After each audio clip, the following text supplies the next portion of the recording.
You were talking on stage about how you're a public company and you have a responsibility to your shareholders, and at times in the last 20 years, shareholders have complained to you, like, why are you doing this? It's loss-making, or why are you not doing that? And we talked about your strategy. Investors haven't really cheered it if you purely go off the share price performance. What is your message to them today about the deals you announced and that? So, we are a company that has a primary mission. The primary mission is to make the West stronger and better. That mission has secondarily led to 61% CAGR over 20 years, 35% CAGR in the US government.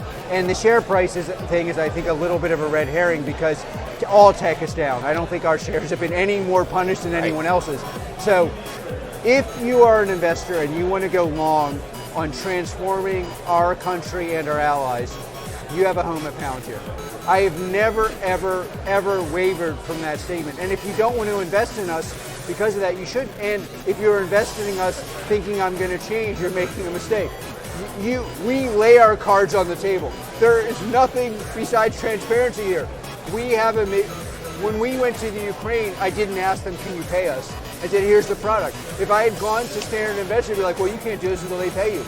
When we started off in America on the pandemic and in Britain, we said, look, we can help. This is the primary mission of our company. And I think where I'm very aligned with investors is they're hearing the truth. I'm not saying, hey, we might change this policy.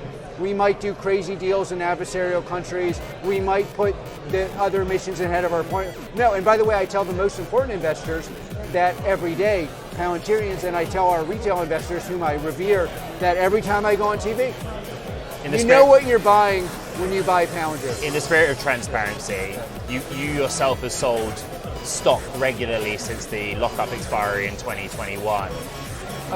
In the fairness of full transparency, in the last year or so, I've only sold for tax reasons. There's been no financial sales. I'm grateful to be here with you in Palo Alto. I'm surprised to be here with you in Palo Alto. You talked about monoculture in Silicon Valley. You moved the company to Colorado, and you've not come back often in the last 3 years. Because Silicon Valley has obviously failed in its mission to produce technology that's useful and useful for the world and makes it a better place. And we were, I think, the first reasonably large company to leave. And now I'm very happy to come back and say, look, on occasion, our position is a position we're proud of, and be surrounded again by people who disagree with me. There are many woke engineers, I think those are words you've used, that have lost their jobs recently at some tech giants. I know that you're looking at growth. Are you open to hiring those engineers? Do not join Palantir if you are not willing to support the U.S. military and its allies. You can have, by the way, any political opinion you want, as long as that's not a question for you. If it is a question for you, Palantir is not your home. I want to ask you about the long term, because you're very involved in this company. On stage, you're explaining the role that you take leading engineering as well. You have this class or share structure class along with Peter Thiel. Long term, do you expect to stay as the CEO, a founding CEO? What is your kind of succession plan? Have you heard rumors? No, I'm just curious. I never get to talk to you, so I'm trying to catch up. Look, I'm very happy what I'm doing and what I'm doing. I think I'm sitting on one of the most important levers for good in the world, and I don't plan to leave that position. And what's the long-term plan for Palantir? Talk to me about the next 10 years, because you've done 20. Our governments are spending less than 1% on things that scare Russia and China.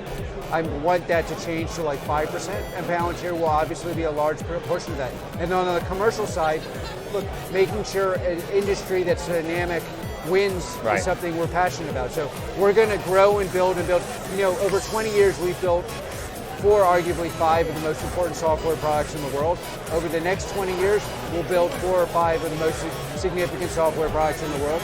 We're going to grow our presence all over. We're going to stay small and nimble, so we are hiring, but we're not like a body shop. We're just going to continue, keep our culture vibrant, build on our culture, build on our employments, and show the world that, the West is strong.